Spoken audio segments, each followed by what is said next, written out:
Several episodes of The Big Bang Theory showcase Jim Parsons' Sheldon Cooper at his best, funniest, or most annoying.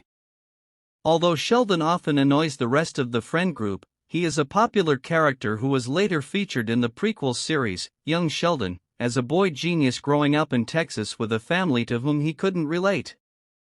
Both the young and adult Sheldons are popular enough characters that there is a perpetual discussion about a potential The Big Bang Theory revival.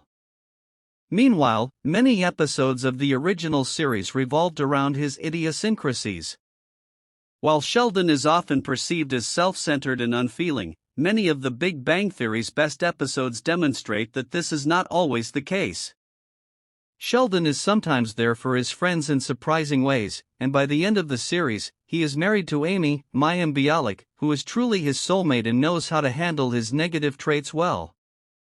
Beverly Hofstadter, Christine Baranski, was simultaneously obnoxious and entertaining. Baranski is a brilliant actress who captured Beverly's overly critical personality perfectly, and her friendship with Sheldon during The Maternal Capacitance makes this episode one of the best Sheldon-centered stories. Nobody expects Sheldon, who normally dislikes strangers in his space, to hit it off with Beverly. The fact that he does so while Leonard, Johnny Galecki, and Penny, Kaylee Cuoco, are driven to drink by her presence makes Sheldon's friendship with Beverly even funnier. While The Maternal Capacitance has many hilarious moments, there is also a poignancy to Sheldon's interest in Beverly, as he feels that Leonard had the kind of childhood he wished he had.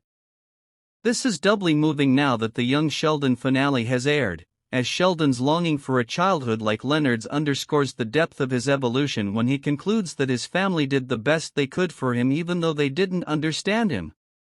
When Penny dislocates her shoulder, Sheldon does his best to help her, despite his difficulty doing so in ways that fit her expectations. Granted, Sheldon is the only one home, and a lot of the humor comes from his lack of understanding of what's important, for example, going off on a tangent about the adhesive ducts in his bathtub. However, Sheldon is determined to come through for Penny, leading to hilarious sequences such as his attempt to help her dress with his eyes closed or trying to drive her to the emergency room.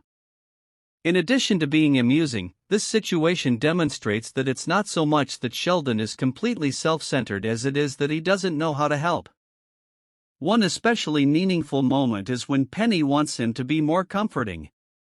Although Sheldon's body language as he struggles with this idea is funny, his comment there. Sheldon is here underscores that he has no real idea of what to do, adding an emotional layer to the scenario he finds himself in. Later, a doped-up Penny A.